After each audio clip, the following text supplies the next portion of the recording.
Hello, this is Delphina. And Thane here. The Spider Forest Webcomic Collective is welcoming applications for new members now through June 30th.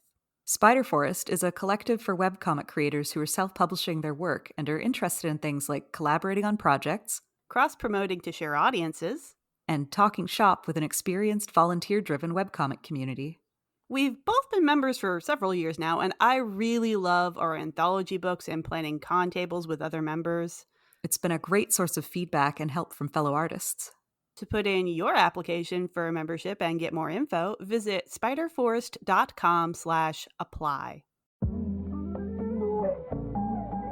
Just do it! Don't let your dreams be dreams. Yesterday said tomorrow. So just do it! Make your dreams come true!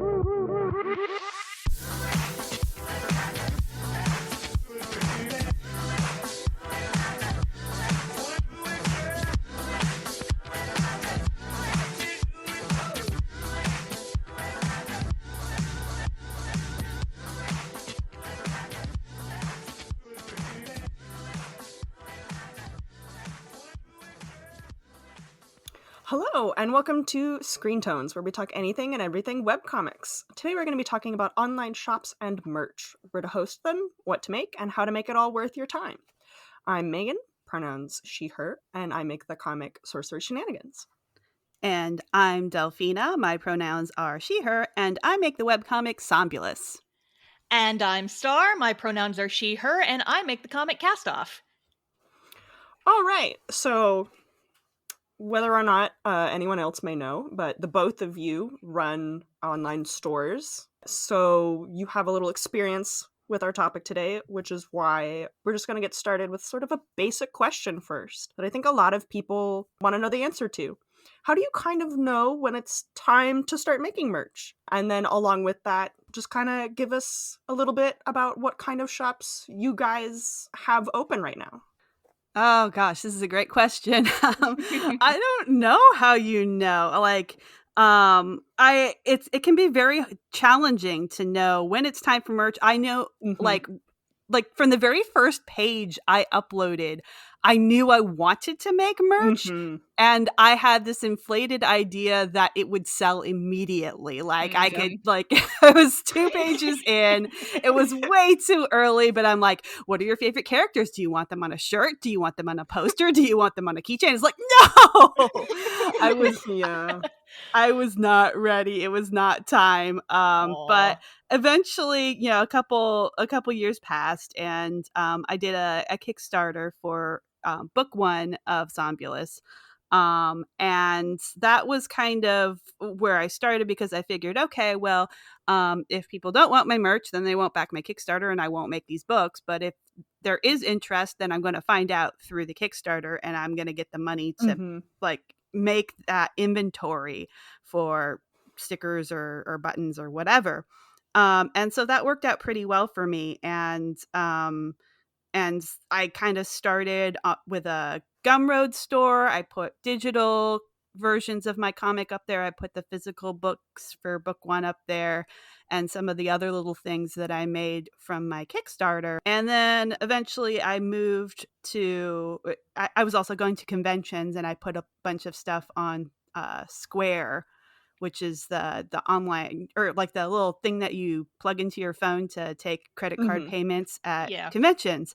And they had an online store section too. So eventually, when I wasn't really happy with Gumroad anymore, I went to Square and kind of moved everything there. They don't do digital stuff so well. So I've also got a store at itch.io for my digital comics. But between the two of those seem to work for me in terms of just online merch sorts of things. Yeah. So for me, it was actually a little bit kind of in the opposite direction.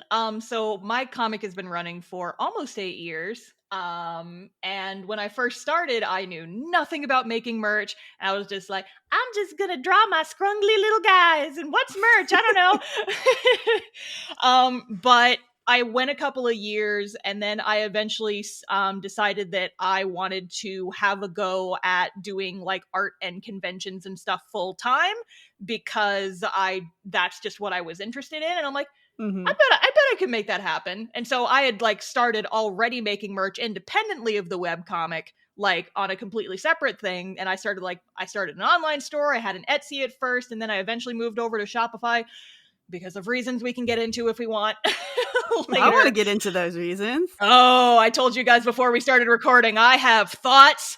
I will have plenty of tea for both of you if you want it. But yeah, so like I had started making my own merch. I made my own online store completely independent of the webcomic. But then I was like, well, I've got these scrungly little guys over here in my webcomic. I'm gonna make some stickers of them. And then I did, and then people bought it. And I was like, well, what if I made them keychains? And they don't sell super fast, but I sell a handful at conventions, and it's always like the highlight of my day. I'm like, oh, someone knows my scrungly little guys. Let's go. The dream. The dream. Yes. It's like, it doesn't matter what happens at a convention. If I sell webcomic merch, it is like, you are my favorite customer immediately. It's like, but yeah, I sell them online more frequently, but like I also sell at conventions and a couple other things. I don't have a good way to end this thought. Yeah, that's so. I mean, conventions are really. I mean, they are a similar animal, but they're a little different from online shops. I feel like it's way easier to sell things at conventions than online. I have a lot more luck because I need the personal connection. I need to be able to wave at people and greet them, and like put the book in their hand and say, check out this comic I made, and then they can read it and stuff. But for a very long time, and even right now, like my comic books, they don't really sell very often online. They're just kind of there for like the super fan who wants to show their appreciation or pick it up. And then also when I run Kickstarters, I have the books on hand for whatever. Yeah, for me, like, I would also argue, like, selling at conventions, you do get that personal connection, but I would also argue that conventions can be a little bit easier for logistics purposes. Getting your stuff to conventions and prepping for conventions is its whole beast, but you don't have to worry about shipping. And shipping is arguably probably the thing that's, aside from actually making the merch, getting it to your customers, I would argue, is another beast that I know for a fact that a lot of people get really intimidated by when they're trying to start an online store. Oh, yeah. Yeah. I mean, trying to figure out like how to package things and what the rates are going to be and like estimating that. I think, and that's kind of why I advocate Kickstarters so much, because it's kind of a speed run of all the things that you need to be doing for a store, getting the initial inventory, figuring out what designs sell, and getting all the packaging that you need. And once you've figured all that out, then it's a lot easier because you know, oh, I need this kind of mailer and that kind of mailer to mail these specific things I have. And I know that shipping, you know, a book across the country is going to be $4 or $5 if I use media mail. If I put anything else in there, then I can't use media mail, and I have to go up to like $10 or something like that.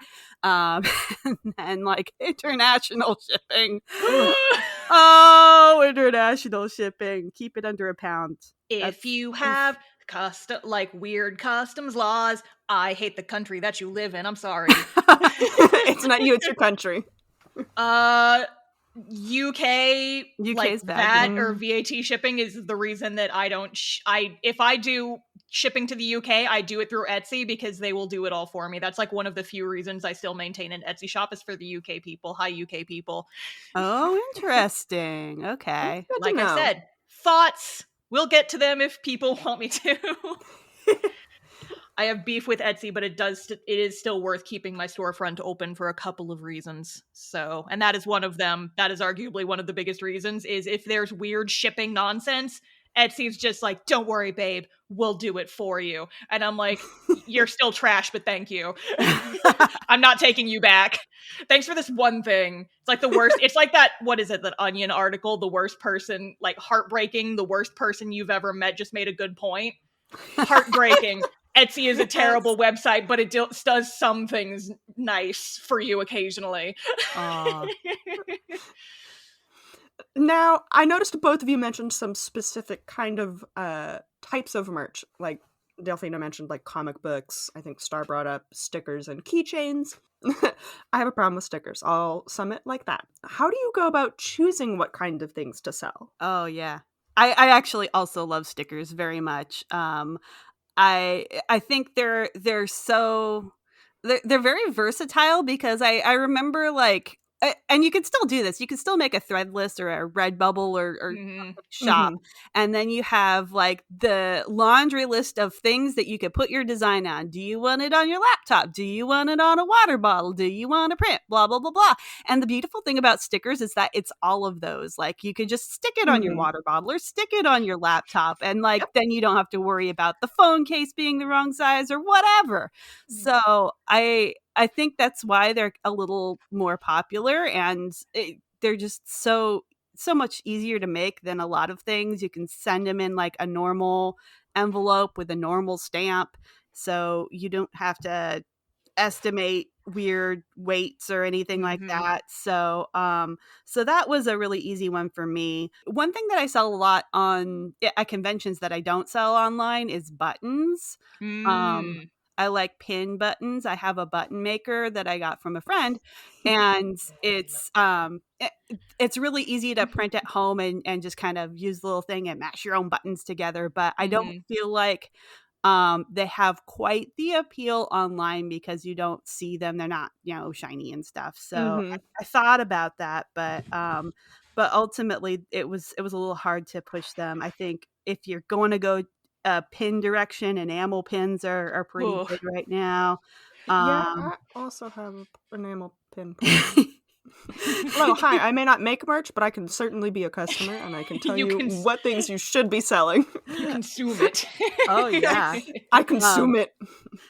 and yeah, I like my books because it's the comic. It's the entire reason that I'm doing art online is kind of to serve the comic. So I Mm-hmm. like having my books available, and that's just an easy way to make sure they're always there if a reader wants to pick them up.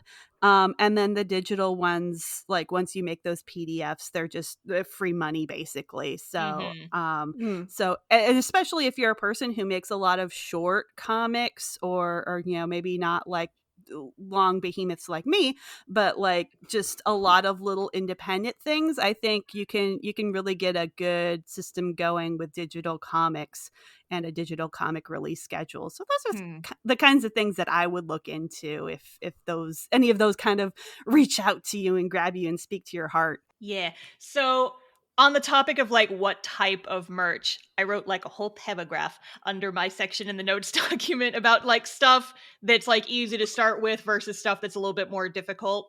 Mm-hmm. Stickers, arguably the best, the easiest thing to start with, just across the board. I would say if you're gonna start making merch, I would argue that stickers are a very easy and very safe way to get started. They're really easy to make. There's like hundreds of different sticker manufacturers to choose from. Mm-hmm. They're real cheap to make. They usually have a really low MOQ, which is a word that I'm going to use a lot. So I'll go ahead and say right now, minimum order quantity is what MOQ means. That's going to come up a lot probably during this episode. True. It's when you're manufacturing things, you got to worry about your MOQ because a lot of times people will be like, okay, yeah, we'll make this, but you have to order at least 10 of them. Mm-hmm. And sometimes that can be prohibitive depending on what you're trying to make. So stickers are usually real cheap to manufacture, real cheap to make yourself, depending on what you have. They're real easy to ship. Like Delphina said, you can stick them in an envelope, slap a stamp on it, mail it to literally anywhere. Like if you're mailing to other countries, slap an international stamp on there, ask about them at your post office. They can sell you like individual international stamps. They're usually a little bit bigger and a little bit more expensive. But if I'm mailing stickers, it never costs me more than like $2 Yeah, that's on the always stickers. super nice. And I feel like minimum order quantity has like stung me in the butt because like that was the thing that like the very first time I wanted to make like prints, I'm like, oh, postcards. Oh, this printer is doing postcards, and their minimum order is only 25 postcards. I'm going to get my 3 characters done. I'm going to get 75 postcards. I'm going to sell these 75 postcards. Did I sell these 75 postcards? No, I did not. Oh. Yeah. Like, don't do it. Like, just try to get something where like you, like 10 max or whatever, and because you don't know what sells yet. You don't know, and especially if you're like a artist who was the skill I was at the time I was making these postcards, like you might have some growing and leveling up to do with your art quality, and yeah, it's difficult. So the less risk you can take, the better, for sure. Yeah, definitely. I remember one of my first artist alleys at a convention I printed like 15 of each of my prints, like little just 8.5 by 11 letter size on cardstock prints that I got at the Office Depot. I sold maybe 2 of each, and then I had the rest with me for literal years. I ended up like giving them away just at like a art fair at my college and just left them on the table, and I abandoned them. You're scrungly boys. You're scrungly blorbos. These were not my scrunglies. This was fan art. Somebody else's scrunglies abandoned. Yeah. How could you? They were in your care. They weren't my children. And I was like, get these out of here. Free to a good home. Just leave them in a cardboard box on the side of the road on a rainy day. I'm a monster. But literally it was like a couple of Madoka Magica prints. I did like an Anohana print, and I think I did a Pokemon's one, and like a couple of just seasonal anime that I liked and no one else cared about. That's the thing you kind of chase with the like the fan art kind of direction too, is just like, what if you're super into a thing and it ends and then like nobody's heard of it the season after? Like, what do you do? Well, here's what I do is I don't make merch of seasonal anime anymore. Yep. Listen, do we want to have the fan art conversation? We can have the fan art conversation. It's a little off topic, but I will get into it if you guys want me to. Yeah, it's good. I mean, I think a lot of people get started in fan art. I think a lotat of people continue to do fan art because it's got that reach, that automatic reach that you want.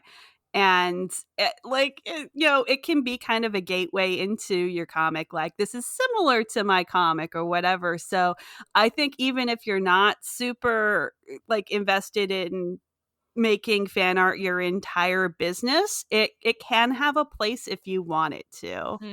Yeah, there's nothing. Well, okay, that was going to be a loaded sentence. No. Listen. I'll take the shade. I do sell a lot of fan art, but my thing is, like, as a convention artist, I tend to stick to either stuff that the makers have explicitly said we are okay if you make fan art of it, or stuff that's niche enough that the company's probably not gonna get mad and DMCA your Etsy shop over it. If you do like real mainstream stuff, like right now My Hero Academia is really popular, Demon Slayer is really popular, like all these shows, there's a Discord server I'm in for like Artist Alley artists, then we keep track of like whenever stuff gets taken down off of Etsy, and it's always the real popular stuff that's like licensed by certain like big companies, and they're coming after their bread and butter, and I'm like, here's me with niche video game number 45 is like, who likes Rune Factory? I've got all these little kiddos ready for you to take them home. But yeah, fan art, it like, I guess to just kind of like put a little bow on that conversation, fan art's definitely a good gateway that people are going to be more interested right away because people pre-established have that emotional connection with those characters. When you're trying to make original merch, you kind of have to assume that either people who read your comic are going to have that connection, but if people don't read your comic, then you're probably just selling them on like the design and the look of the merch alone, which can be a very hard sell sometimes, especially at conventions. I know this episode is mostly about online stores, but conventions work so much in tandem with that sort of thing. It's even harder online. when you're not there in yeah. person to help make that personal connection. Yeah. What do you think about prints? So prints, I would argue, are similar to stickers in that they're easy to make. You can go to like any office store and get a print made of decent quality. Mm-hmm. I would argue they're, depending on the quality, they're going to be possibly a little more expensive than stickers, just like depending on print quality and also size. Stickers can be made of lots of different materials. Some is cheaper than others. Like if you get a vinyl sticker, it's going to be a lot more expensive than like just a regular office sticker paper sticker, but it'll last a lot longer. So for prints, my beef with prints is that they're harder to ship. And this is why I don't like sell large prints on my online store, because it's scary and I haven't conquered the fear yet. I sell I sell 5x7 prints because I can buy like little 5x7 cardboard mailers from my postage supplier, and I don't have to worry about them getting bent or damaged in transit because they're not small enough that a postman's gonna aggressively fold it in half to fit it in someone's mailbox. Shipping like an 8.5x11 I could probably ship in a mailer, but I know a lot of folks who do Artist Alley and conventions will do like 11x17s and like 12x18s, and a lot of times for that you gotta mail them in a tube, and I'm like, oh god, I gotta store tubes and I gotta store tubes. You're gonna be a tube person. I'm a tube person. I don't want to be a tube person, because some people are like, oh, well, you can mail them flat. You just get an 11x17 box. And I'm like, oh, so I got to pay to ship an 11x17 box? And then I got to worry about how I'm going to store all of those when they're still flattened and stuff. But then it's like, oh, well, that's a little bit more expensive to ship them in a box, so why don't you ship them in a tube? But then if you ship them in a tube, people are going to complain that they got to lay them flat and they're all like, they get all like rolled up and I mean, that's the price you pay. Like, I think it's reasonable to do a tube. I think I would like a little curling. If I'm buying like an 11x17 print, I expect it. Like, and I would be putting it in a frame, so the frame would flatten it out. Like, come on, just live with the tube, man. Yeah, I know. Yeah, as a buyer, a tube saddens me, but I know that the little ruffles and this is what I'm maybe talking about. Mild bends are, this is what I'm talking about. Potentially fixable. But it's easier for me because I have some, I will call them coffee table books that will definitely flatten out anything. There you go. I see people are gonna complain in my review section about the curling from the tubes. I will say I have an artist I've bought I think somewhere around 11x17 prints before, and she has shipped them flat in a cardboard mailer, like a with flat one? a piece, like a flat one with a piece of cardboard on either side inside the cardboard mailer, and somehow her postal system just magically always ships them flat, unbent to me, never damaged. And I'm like, I don't know how she manages it. She just gets all the nice postal workers. But I feel like she's an outlier and shouldn't be counted. But maybe you should chance it. I have heard of that method, like the sandwiching between big cardboard pieces method before. My problem with that is sourcing the big cardboard pieces. Like, do I just cut them out of all of my own boxes? Yeah.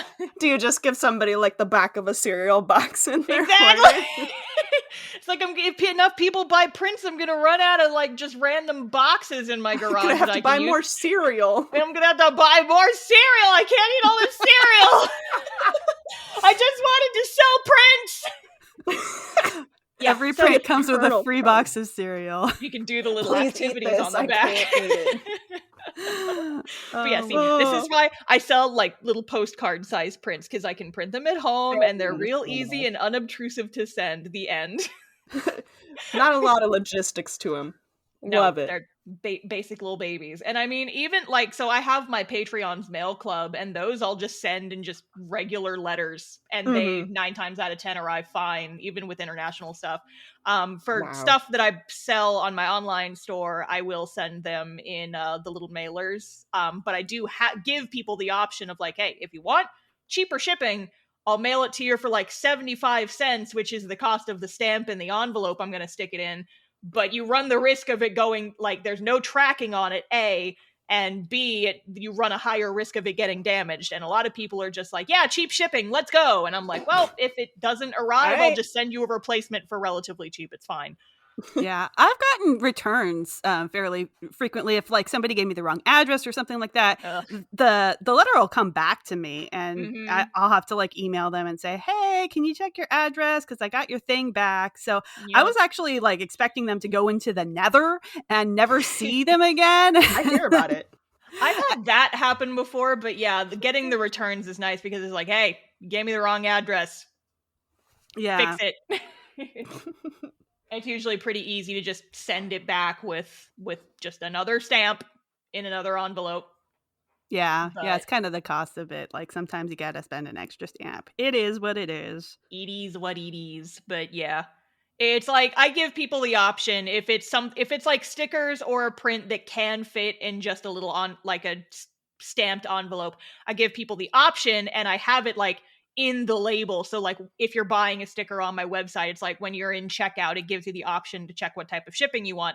You can get the regular shipping, or you can get it as like cheaper shipping in an envelope, and it says like under the option, you will not receive tracking for this purchase if you pick this option. And most of the time people are fine with it. And generally the only time I have packages go or like letters go missing, international postage to some countries can be real finagly.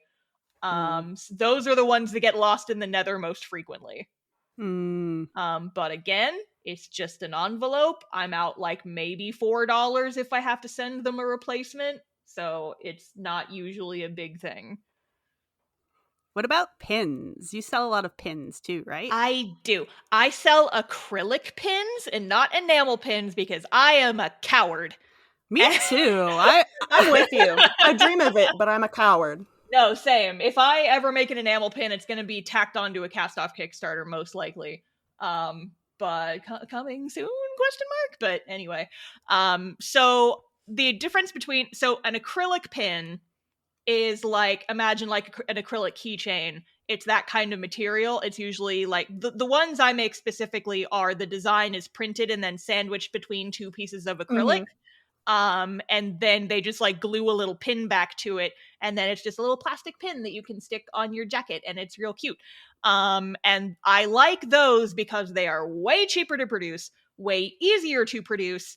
And also enamel pins are so finagly. You have to design them in a specific way because the manufacturer has to make like a metal plate that you have to like make the designs in, and then they got to fill all the colors, and you're usually limited to like a couple colors. And if you have a really complex pin design, sometimes you can end up with a lot of design errors or manufacturing errors. You can end up with a lot of B grades, and who you go with as your manufacturer, you'll have wildly different levels of quality depending on what manufacturer you use. And sometimes if you use the same manufacturer, but then that manufacturer gets really popular and they have a whole influx of orders, their quality starts to go down. So that's why no pin manufacturers ever, or no pin making people ever want to share their manufacturers. Yep. Acrylic pins, I just go through the same people who make my keychains, and I can do whatever the hell I want with the pin design because they literally just print it onto the plastic, and it's easy, and I like it better. Yeah, I do wooden pins. I've been doing wooden pins. I kind of like the look of them, and like they kind of like fantasy, earthy, foresty sort of things. So I use them with my dragons and like Dungeons and Dragons sorts of things, and I feel like it gives it a good like look. But it's the same kind of thing where they're just like putting a printed design on this wood pulp. I think they messed up and like printed extra, and so they sent me a mail, said like, oh, we messed up, we printed some extra, if you want them you can send us $10 and we'll send them to you. If you don't want them, we'll just like repulp them we'll take them out back. recycle them. Yeah, I guess they can. They can reclaim the pulp. So that's like kind of an environmentally friendly sort of thing. Yeah, I think that's pretty interesting. nice. Interesting, if not maybe a little threatening. Oh yeah, Repulp your pins. Give us $10 or else. Or we'll take him out back with the shotgun. We'll take him out back with the wood chipper. Just like firing. You want these scrunkly little guys or not? Oh man, I didn't think about it like that. Well, now there's a new viewpoint next time it happens. I'm sorry, I've put the image in your brain. Well, it's a funny one. I will say there's a nice charm to both the wood pins and the acrylic pins. Yeah, I like them. I think I have very few of each, but there's just something nice about them. They're just so cute. Yeah, I like them. To me, they feel easier to wear on like a daily basis than like a nice Yeah. enamel pin, because I feel like I gotta get the locking clutches, or I feel like they're just gonna fall off my shirt and I'm gonna lose them, and I'm just gonna like lay on the floor for days because I've lost a pin. You know? Aw. Yeah. Whereas I lose a wooden pin, I'm gonna be like, yeah, I'm gonna be real sad about it, but like, it will be reclaimed by the earth. yes. And for some reason, replacing a wooden or an acrylic pin seems a whole lot of an easier ordeal to me than an enamel pin, for whatever reason. Speaking, they're also a lot easier to like make replacements of, so you're not too off our base with that feeling, honestly. Yeah, if you first, it costs like $100 or so to make the plate for an enamel pin, and then like if you don't order more within a while, they don't keep your plate forever. So like reordering things, like if you have a very popular design and stuff, like it's super easy with an enamel pin or an acrylic pin or a wooden pin to just like push the reorder button. It'll here's do the same thing every time. But like enamel pins, like there is that variance there, and I do think you could get away with like selling them for a little more money. So like the profit possibility is definitely a high point, and I think that's why they're so popular. But yeah, I think that's kind of I wouldn't do it until later for sure. Yeah, no, I've heard horror stories. So the other thing about enamel pins is that you usually have a prohibitively high MOQ for those. Like, generally, you won't want to order less than 50 pins, and that can be a lot to move. Whereas, like, the manufacturer I go through for my acrylic stuff, that's my keychains and my pins, they have an MOQ of like 100 things. So, like, if I wanted to reorder pins, they say, okay, you need to order at least 100 pins, but I can order like 10 different designs and like just get 10 of each pin. 10 pins of 10 different designs will add up to 100, versus an acrylic pin, you got to pay that plate cost, like that $50 to $70 plate cost for each pin you design, and you have to order like at least 50 to 100 per design. And also the cost can vary pretty wildly depending on if you're going directly to a manufacturer, talking to them through like Alibaba or something, which can be very intimidating because of the language barrier, or you're going through a middleman who will deal with the companies, with the manufacturers for you. They're a middleman. They're in the middle. They're taking care of the logistics. But if you go through a middleman, you're looking at probably like a 3 or 4 times markup than you would be like going straight through a manufacturer. But it's just enamel pins scare me, and it's why I don't. Yeah, no, do not make listen. If you take one thing away from this podcast episode, do not make enamel pins as your very first piece of merchandise. No, please do not do it. Please don't. Please start with something much, much, much, much simpler. Like stickers. Have you considered stickers? Here's the thing, though. I consider stickers every day. Yes, but also, here's a thing. If it sells well as a sticker, It'll can make it into a pin later. Yeah. I love to do stickers as like the testing ground, the proving ground for a design. It's like, okay, I'm not sure if this will sell. I'll make it as a sticker. And if it sells well as a sticker, I'll make it into some other stuff. Yeah, I think Because it's so important to have like that kind of testing mentality because you're going to come up with ideas that you really love that you're really excited about and you don't mm-hmm, have the audience for mm-hmm, and you're not going to be able to sell to, and I think that's completely normal. And it could be for a lot of reasons. It could be a skill level thing, it could be a marketing thing. Maybe your pricing isn't where it needs to be, or like your website isn't intuitive to use, or stuff. There's lots of things that you're going to be figuring out at the beginning, so leave some Mm-hmm. space in your budget for experimentation. mm-hmm. I think it's also important to ask peers for their honest opinions as opposed to like friends and family, because friends and Mm-hmm. family will be like, "Oh, I love your stuff. I would Yep. definitely buy that on a t-shirt. You should order t-shirts." And then you're stuck with Oh. like 50 No. t-shirts that nobody's buying because like they said they were gonna, but like Mhm. that's not always the truth. I think that happens on social media sometimes too. Like people Oh, like, "I yes. want this Yeah. on a t-shirt." And not only do you have to deal with like them not buying the t-shirt, but then you have to deal with the bots that come and say, Mhm, "I'm going to put this art on a mhm. t-shirt." Like, so T-shirts are, and dealing with sizes are another logistical thing that I That's have a nightmare. discovered. Oh God, we're going to talk about print on demand eventually sometime during this episode, because that's yeah. the only Yes. way that I deal with apparel right now, because I do not want to have just XXXXL t-shirts and XXS small t-shirts just in my home for 100 years because I can't sell them But to fit sizes. that was kind of where webcomics started. Like everybody had t-shirts. Like that was the move. Like when you were Mhm. making a webcomic, then like as soon as you open your store, it's like either your books or your t-shirts, maybe both. Mhm. And it's like Mm. we kind of moved away from that as a culture. I'm just people realized it was a big hassle to like stock or what. Especially as a first item. It Yeah. is a pain in the butt because, yeah, everybody's torso is a different size and it's a major pain. It's like you can never keep the mediums in stock, but then, like, you've got all Right, these, right. like, larger and extra small sizes that you'll just have Mm. forever. You'll eventually make them into a quilt after you give up. And then there's also like different like types of cotton. You have to choose Oh my what god, kind yes. of shirt you want. And do you want the Hanes or do you want like the 100% cotton? Do you want the screen printed or do you want sublimated sorts of things? And like Mhm.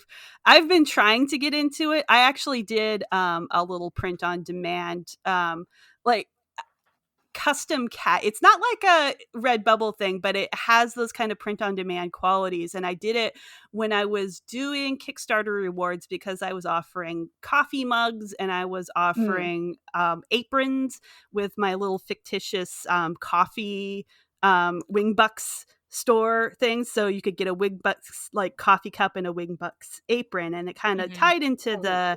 the comic, but it was like tangential in that way where like, oh yeah, it's still kind of funny if you like Starbucks because it's kind of a play on that. Mhm. But like it was actually a pretty good experience because like I got the aprons embroidered, and aprons were nice because like they're one size. I don't have to worry about like sourcing that. The coffee cups turned out really good actually. Hmm. For I was expecting a lot worse. And so I decided, okay, well, those turned out pretty well. I'm going to do a little test on Etsy. I'm going to open up a seasonal shop. I'm going to put like some coffee flavored things together, and I'm going to make the cups the coffee cup designs that people liked into shirts. And these shirts were so bad. Aw. There were Oh.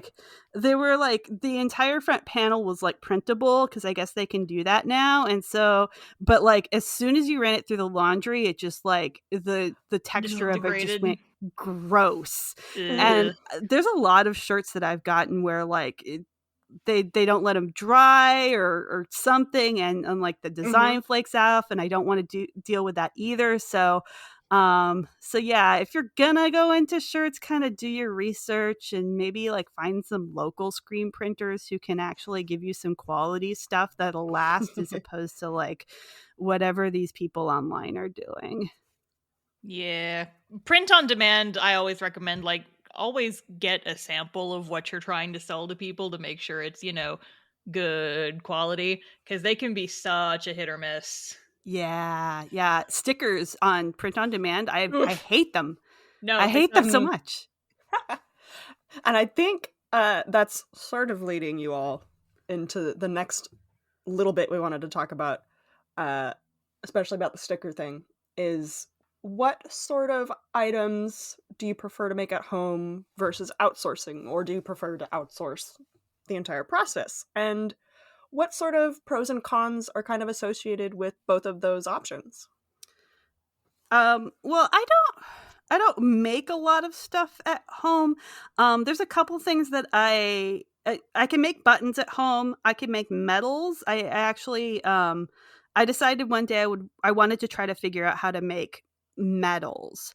And you can totally like go online and find people who sell the parts of medals that you would get for like a high school basketball team or whatever. Like and you could buy dome stickers, and I could print on like gold foil things. I have a laser printer, which kind of limits me printing wise because Mm. it they don't work with a lot of things, but I did find some gold foil laser paper, and I can make some pretty decent medals at home. So and the advantage of anything that you could print at home or do at home is that you can make them on demand. You don't have to Mhm. make them until the Mhm. person orders them, and that way you're not stuck with a shelf full of things that you can't sell. Mhm. However, the quality is going to vary, especially if you have kind of a crappy printer at home. So you might have to Mhm. invest in some better supplies, and that might be an investment that you don't want to do right away. Especially if you're not even sure that you like selling things online, or you're going to have the audience to sell things online. Mhm. Like, you don't want to buy this, you know, $500 worth of stuff and then just decide, wow, I hate this, and then just Mhm. give up. Mhm. So yeah, there I do use Sticker app for my sticker printing. Um and I obviously I can't print books at home, so Yeah. Yeah. I get that. Well, I mean, you could people do people if you have like saddle stitch things, if you want to like get a long arm stapler, you could totally assemble Yeah. books at home. But there's plenty of places that will do that too. And like I said, if I combine it with a Kickstarter, then that's already paid for already, Mhm. Mhm. so it's not so bad in terms of an investment, and that way I kind of have this indicator of who wants what things are going to be popular, and I can Yeah. bring them with me to any conventions I go to, as well as sell them in my online store. So that's kind of my approach. Yeah. So I actually do make a lot at home. And I do kind of like a mixture of making things at home versus manufacturing. So stickers I make at home, asterisk. Buttons I make at home, prints I do at home, but then my acrylic keychains and my acrylic pins I have to get outsourced. And then I was about to say I haven't made books yet. I have, just not of my webcomic. Looks at the last box of how to webcomic books sitting just on the floor of my office, staring at me. But yeah, so I got the books manufactured too, obviously. But the stickers that I make at home are not going to be the same level of quality as the vinyl stickers that you can get from outsourcing. And I'm open about that fact when people buy my stickers. I'm like, hey, these will hold up to a lot, but don't put them through the dishwasher. If you put them on a water bottle or something, you're going to want to wash it by hand. And don't like scrub at it forcibly, because there's nothing separating the printing, like the ink, the printed ink Mm. from, there's no like laminate over it. And so the ink is waterproof, but if you go at it with like a steel wool sponge, it will scrape Mhm. off. So don't do that. Um, and then if you try to put them on your car, they will bleach within like 2 days. So I Yeah. tell people they're best for like putting on electronics, putting on a journal, putting on like stuff that's going to stay inside and won't get washed super frequently. Um Yeah, mine will go that on cars. Like, you can scrub at them. I've heard people sticking them on cars, and I'm like, oh my gosh, I'm part of somebody's car. That's awesome. But it is more expensive too. You have to kind of Mhm. watch for that. Yeah, and then you have to sell them at a higher price point, which makes them slightly higher, like a little harder of a sell. Like, so my stickers that I produce at home are about 3 inches, and I sell them for like $3.50. And I feel like that's a fair cost considering like the cost of making them versus like how long they'll usually last, et cetera, et cetera. I have been considering starting to outsource some of my more popular designs just so that they are more durable, but it's not really a step that I've taken yet. I do have 2 designs in my store that are like manufactured stickers, and one is because I bought 1,000 of them because they were freebies that I included with the first How to Webcomic Kickstarter. Oh, And they sent me like 1,500 instead. So now I have so wow. many of those stickers. I'm going to have them forever now. But, and then the other sticker I made was like a fancy metallic material because I wanted to be extra. And so I ordered those as well. But the rest of my stickers I do make at home. The nice thing about that is that, yes, I just make them to order basically. I can fit 10 to 12 stickers on one 11 or 8.5 by 11 sheet of paper. And the paper I get is usually about like $1 per page, which is expensive until you realize that totals up to about $0.10 per sticker that you're printing. And so the manufacturing costs in the long run are pretty cheap. However, Mm-hmm. by like making stickers yourself means you have to keep the paper in stock. You have to keep the printer ink in stock. You have to have the printer. If you're like me and you don't want to manually cut out every single sticker, you're going to have to invest in either a Cricut or a Silhouette machine. Don't get a Mm-hmm. Cricut, by the way. Save your Mm-mm. money. Get a Silhouette. Just Mhm. skip the Cricut altogether. Just trust me on this one. Cricut's not worth it. They have a smaller print area. They will not work basically at all with any sort of holographic materials because their registration marks go all the way around the design, which makes it pretty much impossible to like fix it all the way around. It's a pain in the butt. Get a Silhouette instead. I have a Silhouette. I inherited it from Thane because she Whoa. didn't want it anymore. And so I was visiting Vancouver, I think, and so she put it in her luggage. I put it in my luggage, and I'm like coming across the international Canadian border with this Silhouette cutter that I still don't know how to use. I'm like, I smuggled this internationally. I need to. Didn't you say you were having some trouble calibrating it or something? It doesn't line up or the sizing doesn't work. There's probably something that I don't know about, like how to set it up, but I haven't pulled it out because like it's just like another thing that I'd have to like find a place for on my desk, and my office is only so big. And it's fair, yeah. They are a little persnickety first out of the box, but it's like you gotta pretend like you're a horse girl in a horse girl movie. The beast, you have to tame the beast. Beast. And then you will work together to win the big race. And by win the big race, I mean bake some freaking stickers. Yeah. Yeah, I do want to do it like at least for cards because I send little thank you cards just to like kind of give my envelope some reinforcement when people order stickers. So like so I'll print them off at home and do little designs or whatever. And I think it would be cool to do that, or like maybe bookmarks that have kind of a cool edge or die cut or something like that. But haven't done it yet. I do the postcards, but I just buy them in bulk. I buy like 1,000 at a time, and I'm just like, this will last me a while. Cool.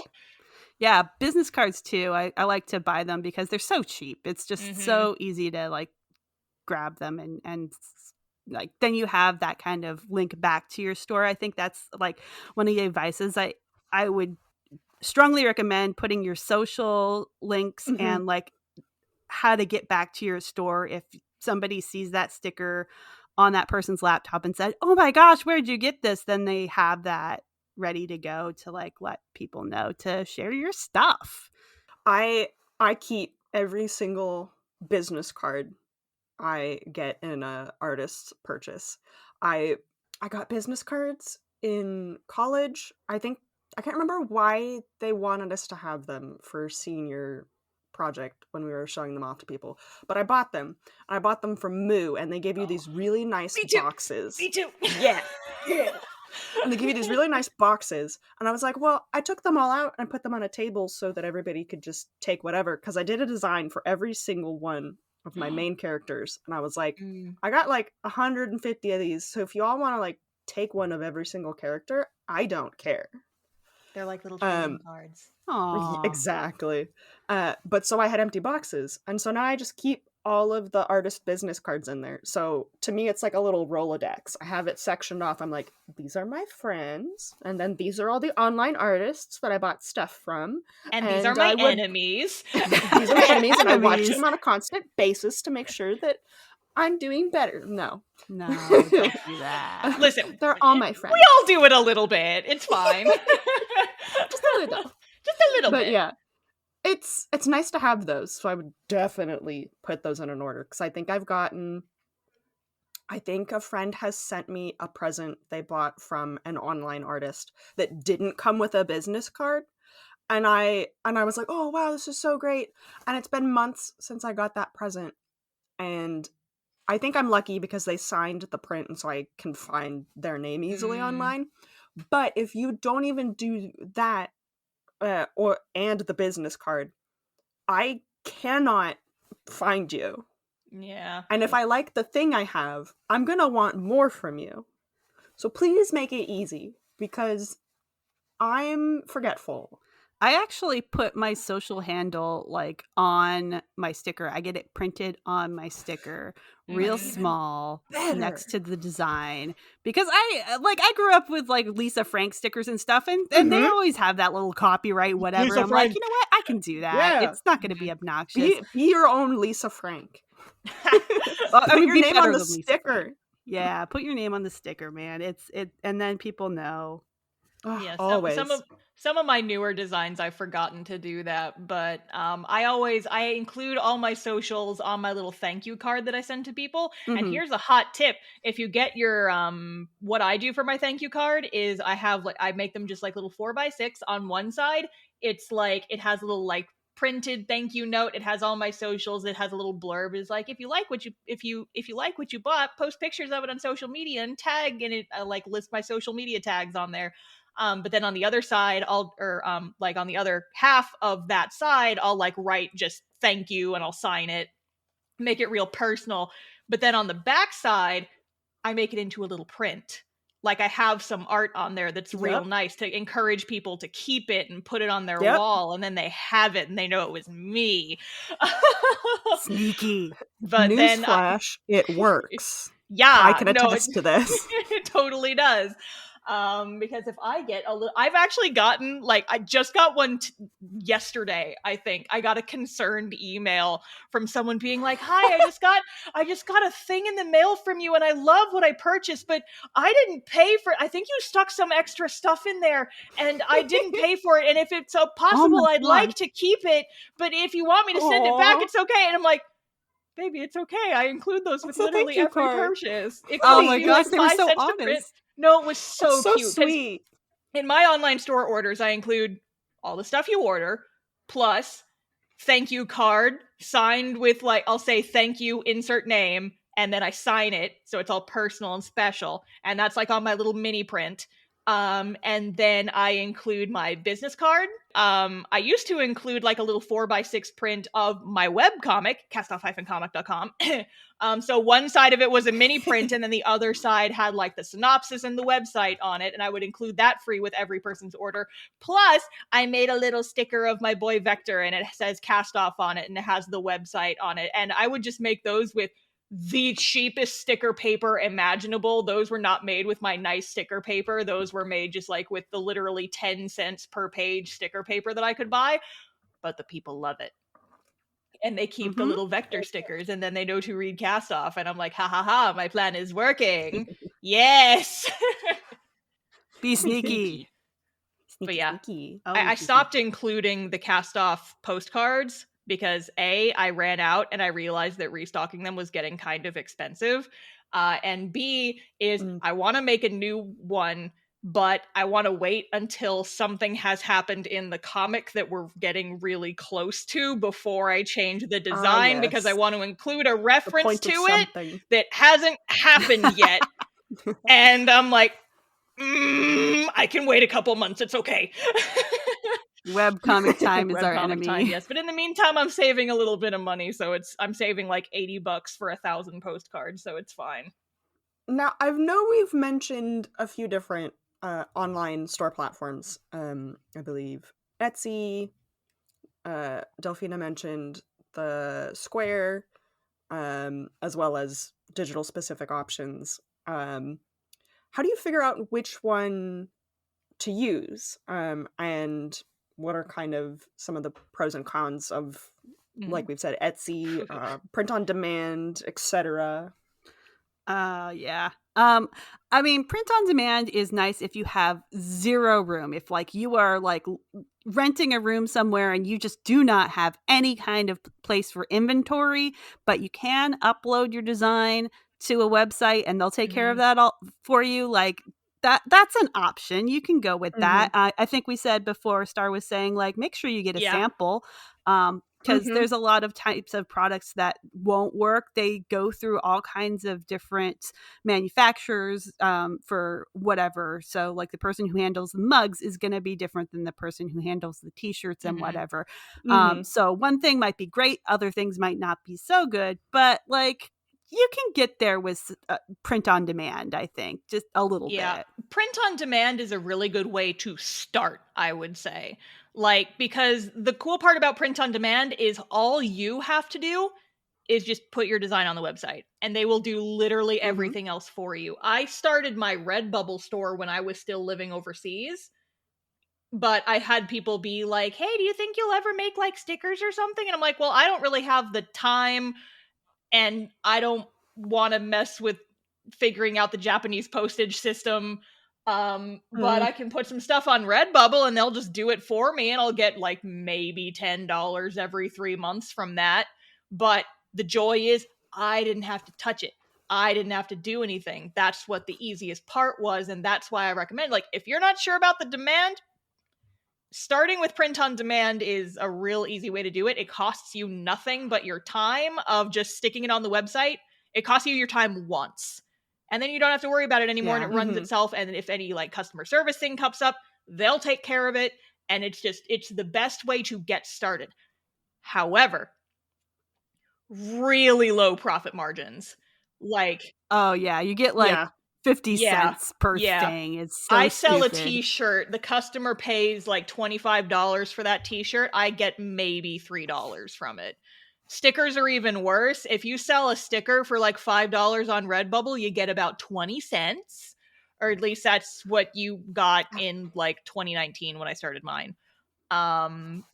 If you're okay with that, go for it. But once you have the demand, once you have the ability and the time to start doing it yourself, you will definitely be able to get more profits if you can move past the print on demand service.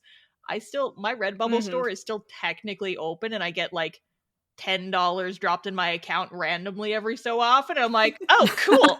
I'm going to buy myself a sandwich for lunch. Thanks, Redbubble. A little treat. A little treat for me. Yeah, I have my Gumroad store still like technically open. I put my gumroad.com/Delphina URL on like so many things, so many social media posts and whatnot that people still find them. They're still floating around there and people will buy from there. So I'm like, I guess I'll leave the stickers up there for now. And plus like with Gumroad and I think a couple other things too, they don't actually send you your money until you make like $10 at least. So you're just kind of sitting there with like $5 in your account, like somebody buy another sticker so I can get my sandwich.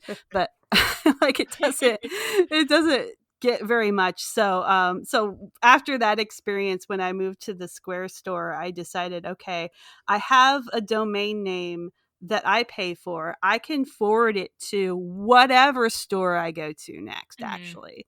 And that was what I chose to do, so that I am technically hosted on delfinity.square.site.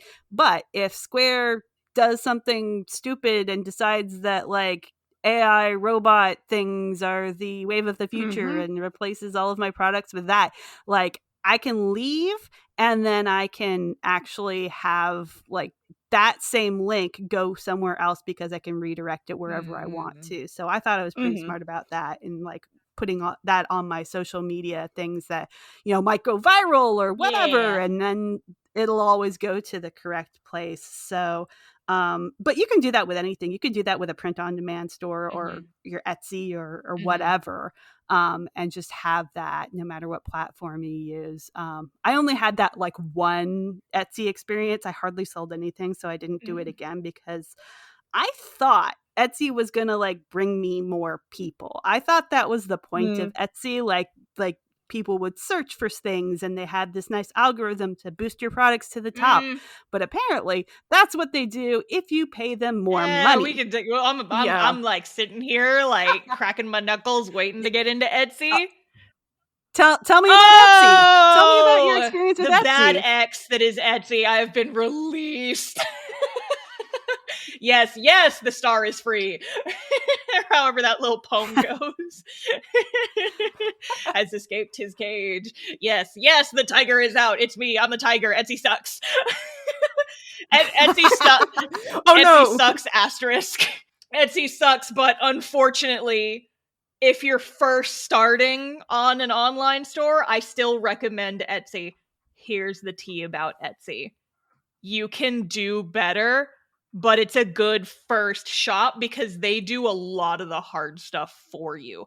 They'll file taxes for you. So like state taxes, they will do it for you. You don't have to figure it out and then file it yourself like every 4 months, like I have to do on my Shopify store. Nice. I forget if we were recording when I said this. I don't remember if we were, but if you ship stuff internationally and the international has like custom forms or like the UK has like VAT or VAT or whatever it is, Etsy does that for you. They help you like figure out, you can set stuff, like you can set the weight of your item. So you can set like, if you're sending stuff that where like weight will be a factor, like stickers, not really, but pins, acrylic charms, like if you're going to have to factor in weight into the cost of your shipping, Etsy will help you figure that out for you. They have a system on the website where it's like you can plug in, hey, I'm mailing something that weighs this much and is this dimensions from this zip code to this zip code, and Etsy will tell you this is how much it's going to cost. Would you like to print out a label? And I would be like, yes, Etsy, thank you. And then it spits out a label for you. The algorithm, you gotta fight it a little bit. You gotta really learn how to use like the tags and stuff. And if you're on Etsy, you gotta be real careful about fan art because they will come at you. I have had a couple of things get taken down off my Shopify or my Etsy store, and I'm just like, well, whatever. But I know a lot of people, I know some other like convention artists who they only do fan art. They've gotten their Etsy store shut down, and like they've had people come after them for like legal action because their stuff was on Etsy and they kept putting it back after they got sent DMCAs, and then their shop got shut down and they can basically never sell on Etsy again. And I'm like, yeah, don't do that. But like certain stuff I just do not put on Etsy. I have like one set of Pokemon keychains and I'm like, you guys are going to stay on the Shopify store where you're harder to find. We're not going to put these on Etsy. But I mean, if you're just selling merch of your webcomic stuff, like I said, original is going to be harder of a sell. So possibly the algorithm won't do as much for you. One thing I recommend people do, like I sell a lot of like things that are adjacent to D&D. I have a lot of like D&D themed things, but Wizards of the Coast can't come after me for that because I don't use any of their trademark terms. You can't trademark a 20-sided shape. Slaps dice on everything. And I can tag it with D&D and it still works. Ha ha ha ha ha. But yeah, like webcomic merch is a little bit of a sell. Because like unless people know to search for your webcomic is going to be a little bit trickier. The other thing about Etsy, the worst part about Etsy arguably, oh my god, they nickel and dime you for everything that you are worth. There is, when you first make a new listing, so let's say you've just started your we're getting into this. I just spent several minutes talking about how great Etsy is. Now's the part where we break it down.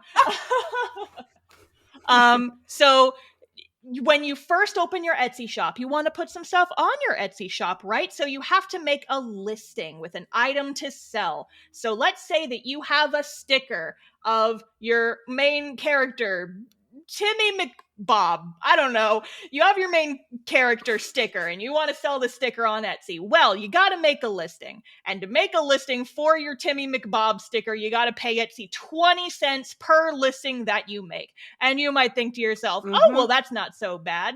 I have 10 of these Timmy McBob stickers and I only have to pay 20 cents to put them on the website. No. You have to pay that 20 cents every single time you sell one. You have to pay to make the listing, and then you have to pay that 20-cent listing fee every single time you sell the item, basically. If you have more than one of a thing, like you have 10 of your Timmy McBob stickers, every time you sell one of those stickers, you got to pay that 20 cents again. You got to pay the 20 cents every single time you sell one. And here's a fun fact. To keep that listing up, you got to pay that 20 cents again, even if you don't sell any of your Timmy McBob stickers, like say you go 4 months without selling any of them. If you want that listing to stay on the website, you got to pay that 20 cents every quarter, basically, even if you don't sell any of them. If you want it to stay on the website, you got to pay it every 4 months.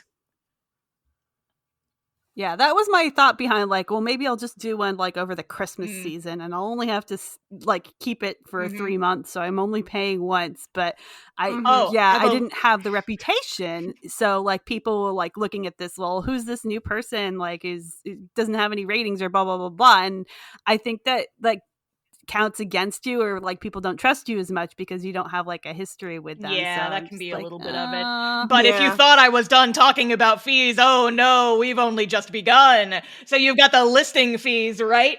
Well, let's say that someone buys your Timmy McBob sticker. Etsy takes a percentage of the cost of the item on top of the listing fees. And if you buy shipping labels through Etsy, they're going to take a portion of the shipping label cost because they're just like, hey, you're using our service, gimme. And you can also buy ads on Etsy. I don't recommend it because you can do better. You can find yourself a better platform. But a lot of times, like if you really want to get seen, people are like, oh yeah, just buy ads on Etsy.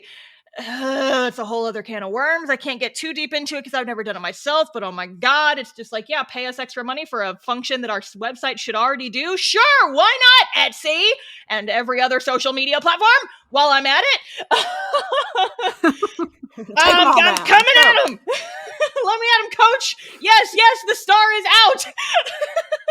Oh my gosh. But now you're self-hosted now, right? Yes, because of what I am about to get into. Because I'm not done. I'm foaming at the mouth because Etsy sucks. But so I started my Etsy store, I believe, like a couple months after I moved back from Japan. I moved back from being a teacher in Japan, and then I pretty much immediately bought all the stuff I needed, and I started my business, and I think I opened my store in like October. In March of the following year, I switched to Shopify because of Etsy's nonsense that they started doing like right around the beginning of 2020. Is that they said, well, hey, Etsy users, we're starting a new campaign where we're going to be buying ad space for Etsy users on sites like Google and other places so that you can like get sales from like other places on Etsy. And we're going to help you by buying ads on stuff like Google and these other platforms to drive sales to your shop. And at first, everyone was like, oh, wow, thanks, Etsy. That's so cool. And Etsy's like, yeah, I know. We're the best, right? Anyway, if someone clicks on one of our ads and then buys something from your store within 30 days of clicking that ad, we're taking 20% of your earnings off that purchase. 20%. And so here's the kicker. If you are a small shop, you have the option to opt out of it. It's not an opt-in scenario. It is an opt-out scenario. You are opted in automatically, and then you got to go find the button to press to opt out of it. However, if you make more than $10,000 on Etsy within a calendar year, you are then eternally locked out of ever opting out of offsite ads. And I hit the 10K mark a month before they introduced that service. What? Oh my goodness. They How did it to targeted. punish Me you. specifically. Like, Me specifically you. specifically. It's Yes. you. Because they knew that I was gonna outgrow them, and they're like, we gotta get her out of here. She's a tiger in a cage. She's too dangerous. She'll spill the tea all over this podcast. We have to stop her somehow. Like, you can't be I stopped. cannot be stopped. Etsy. I'm not going to swear on your I do podcast because I don't remember remember if I'm allowed to. I didn't ask before we started recording, but you, Etsy. I don't remember what our policy is. I won't swear on your podcast unless I'm explicitly given the okay. Just put in some like No, you a can't swear. cartoonish like truck horn honk. Dang darn. Gosh, We've got a Is it dolphin noise. Yeah, dolphin noise. yeah, like the That's what it is. SpongeBob dolphin noise. But you, Etsy, Yeah.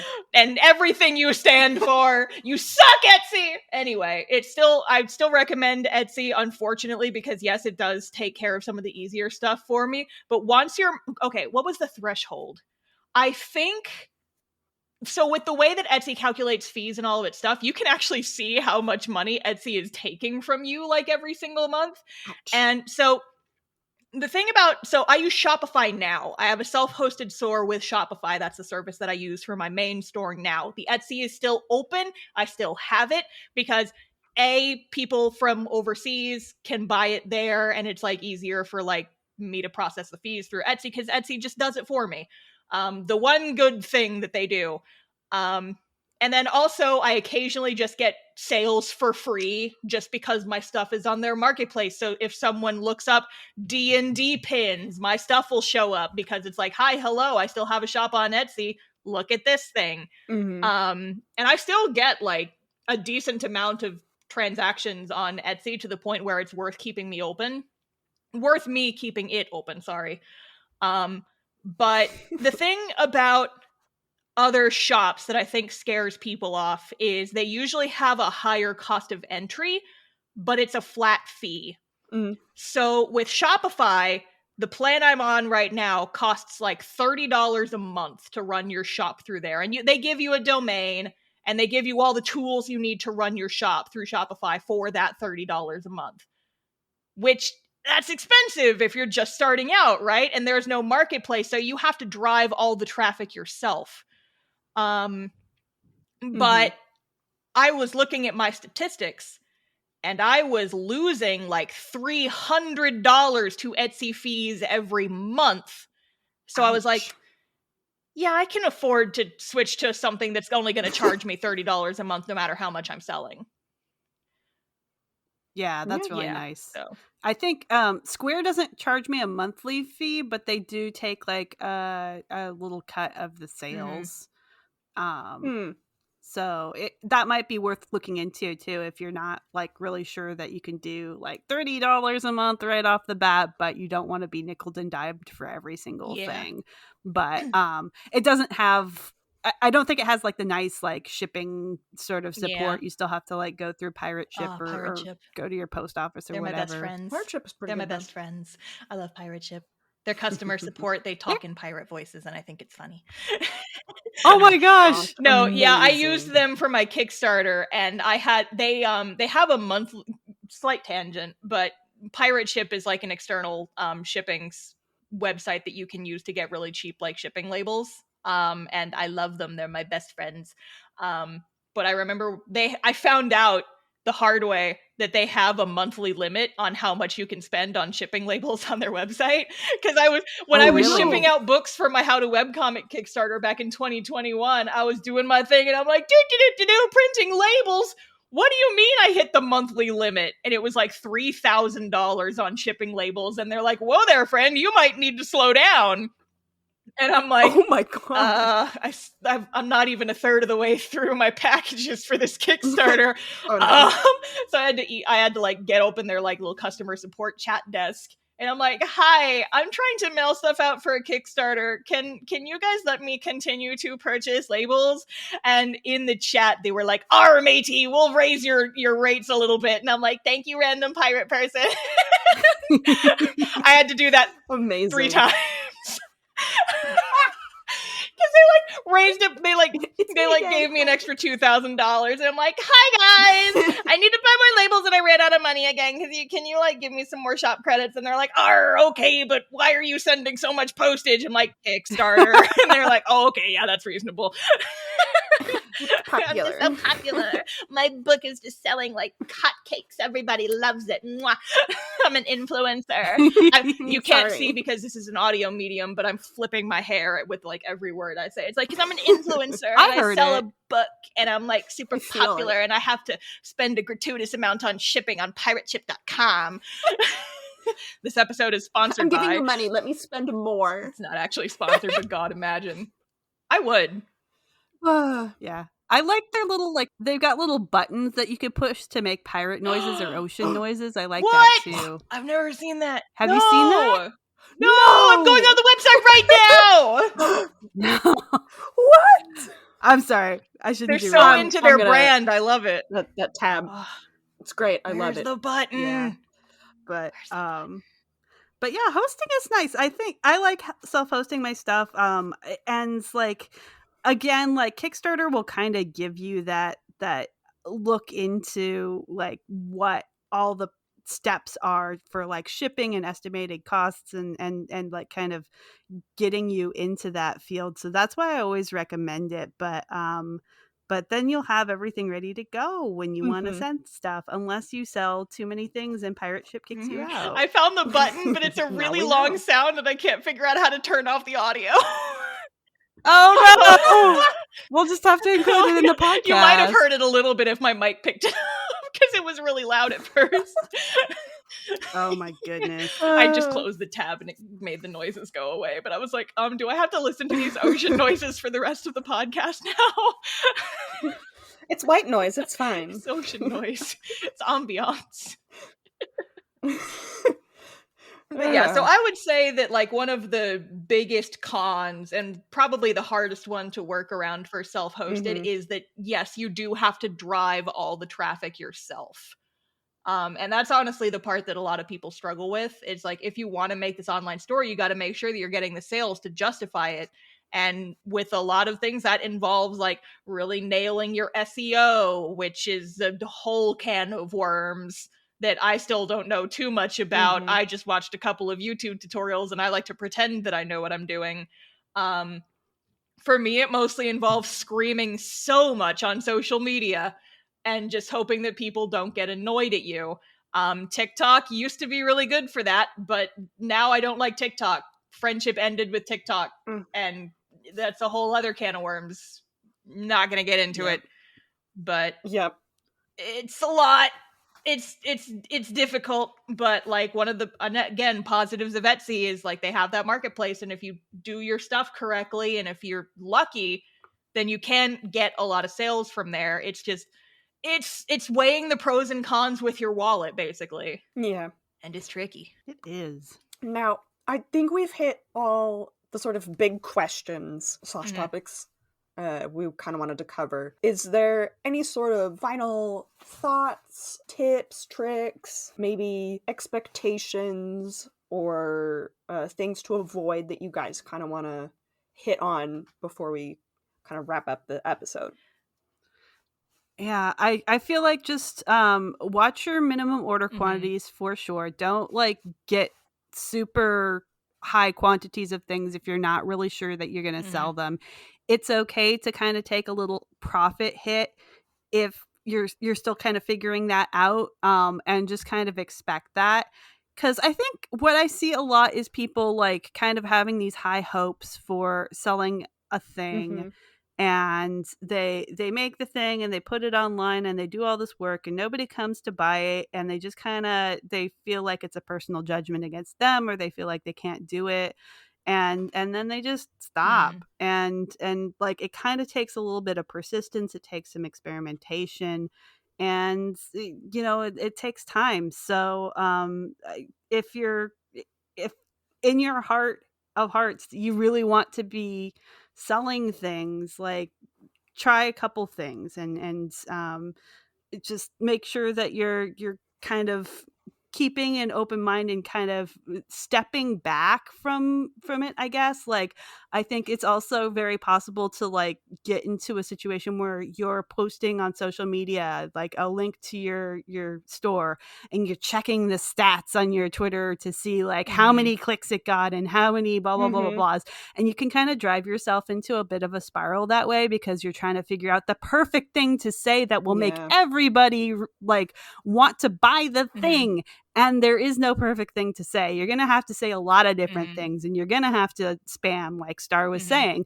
Like, you're going to be a little bit annoying, and it's going to take time because you don't know when people are going to be online versus not. And you're just going to hit people at different times with kind of your message. So make sure you have a lot of different messages. Make sure you're keeping track of like the ones that people are resharing and responding to a lot, and just kind of take a step back, like over like the course of a month, what was working best for me, what wasn't, and just kind of build from there. So one thing I don't tell people this, like, actually, I guess I'm going to tell it now. But like a thing that I kind of think to myself is when I'm advertising for my store and stuff on social media, I just have to a little bit channel that one fish from Finding Nemo who just introduces himself by saying, "I'm obnoxious." Because that's kind of what you have to do to advertise yourself on social media. You have to like, I am cringe, but I am free. I am obnoxious, but it's getting me sales. So you kind of just have to be okay with shouting about your stuff, because if you don't tell people that it exists, how are they gonna know that it exists, right? So sometimes you do gotta be a little bit obnoxious, and it's okay because you gotta get that coin, you know. It's like you just gotta scream sometimes. That's what social media is for. It's for screaming. Put your screams into it. Tell people about the cute little Blorbo stickers you just made. Yeah, and like kind of learn about the culture of the social media. Like that's like kind of this a whole other episode about the culture of whatever social media you're on. But I feel like some types of posts will do better on Twitter versus Tumblr. I actually was really surprised I did a Tumblr blaze. Yeah, I remember hearing about that, and I tried it for myself, and I was like spreading the good word. I'm like, well, maybe I will also blaze it. It was like really bizarre. I just like posted pictures of my D&D adjacent stickers. I put some tags on them, and I didn't really write a sales pitch or anything. I just kind of put the link at the bottom, and I got like a bunch of sales that weekend. And so I was like, whoa, I'm gonna try this again with my dragon, or like my dragon. Did I do it with dragons? No, I did it with the mimics. Because like the D&D movie was coming out, and so I had these cute little mimic things, and like it didn't work the second time at all. But it was like kind of an interesting thing, because I think Tumblr is kind of a place where you don't want to be like as sales pitchy. You don't want to like have really professional graphics or like posters or anything saying these are the best stickers in the world and here is why. Like that doesn't really fly there, because people don't like feeling sold to.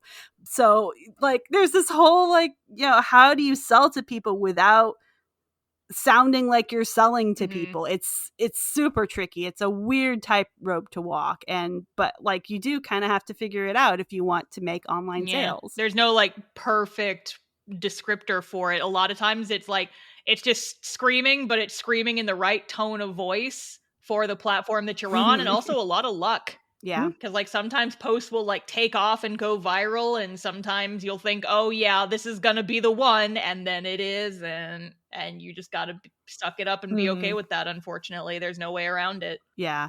So I mean, like, go in there with like a healthy ego. You really do have to kind of steel yourself up. Take it as a thing where I'm experimenting with a lot of different things right now. I'm trying different products. I'm trying different ways of reaching people, and I'm going to see what is working and build on that, as opposed to just saying, well, it didn't work, I suck, I'm going to crawl in a hole now. You will be humbled very quickly in this. Yes. Because just some things will work and some things you will put your whole heart and soul into and think that it's the best thing that you've ever done and you think it's going to sell so well, and then you do not sell hardly any of them and you discontinue them after like 2 months, and that just, it stings, but it happens, and it doesn't necessarily, It is it how it is is. what it is, and like it's not necessarily that your thing is bad. It's just sometimes you do not have the audience for that thing. It's like a lot of marketing is just getting it in front of the eyes of the people who will like it. And that's the hardest part, is finding the eyeballs. Because sometimes the eyeballs of people, they won't be where you're marketing yourself to. And it's so hard and it's so tricky, and you will be humbled over and over and over again. But the key is to just keep trying. And honestly, this was in the very first question, like in the opener, and I forgot to answer this part of it. But I don't know. Maybe we can say that I did it on purpose and it's a bookend for the episode. I would say that I do Absolutely. have an answer for the when is it time for merch question. And it's a very easy answer. It's when people start asking for it. Like, I remember when I was on DeviantArt as a young child, people were in the forums being like, how do I know when to open commissions? And the answer is when people are asking you, do you take commissions? I feel like with merch, it's the same thing. When do you start making merch of your comic? When people start asking for it. I have a couple people in my Discord who have been banging down my door with a battering ram for literal years asking me when I'm going to make t-shirts. And I keep forgetting to make t-shirts. And they're so mad at me. And I'm like, listen, I have other things to worry about right now. I have to draw these wizards kissing, but that's irrelevant, okay? And so it's like, for me with webcomic merch is always like, it doesn't sell as well as my fan art, but it's okay, because these are my scrungly little guys and I love them. I just, anytime I introduce a new webcomic thing, I make like 10 of it max, and I see how many people take a bite at it. And if not many people take a bite at it, I don't order more. And if people do take a bite at it, I make some more. And it's like fishing. This is a metaphor that I did it on purpose, I promise. But it's like, if you catch a fish, you can go in with that same bait and you catch another fish maybe. Or maybe the fish gets tired of your bait, in which case you swap it out for a new type of bait and then you throw it in the water and you see what you reel in. It's a lot of experimentation. It's a lot of like figuring out your audience and your market. And a lot of times you can just ask people like, hey, do you guys want me to make this XYZ thing? And they'll be like, yeah, maybe. And then sometimes you'll say, hey, do you guys still want me to make t-shirts? And then I'll scream at you in all caps on the Discords, like, when are you making t-shirts? And I'm like, later. They're so mad at me. They listen to this, they're going to get mad at me and roast me in my Discord again.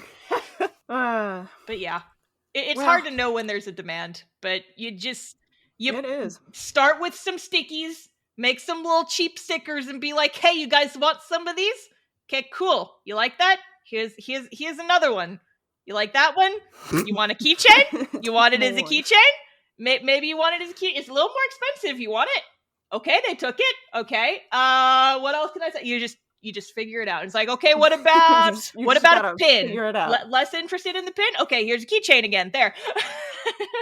I'm just envisioning Star just walking down this path and like leaving little treats for the readers, and they come and like grab them. Oh yeah, this is me like throwing little cubes of meat into the alligator pit, and I'm like, you guys want that? You want it? You want it? What do you take a bite at? You want a sticky?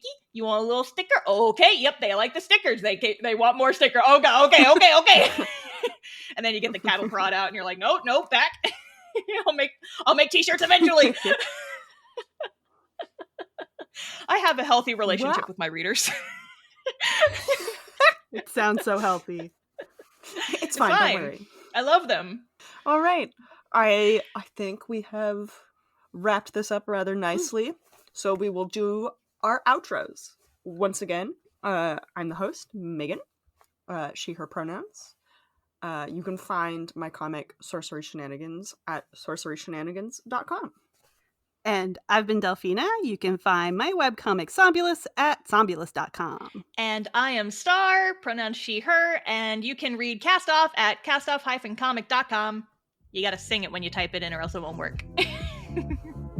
castoff-comic.com. Yeah, you did it. You found the website.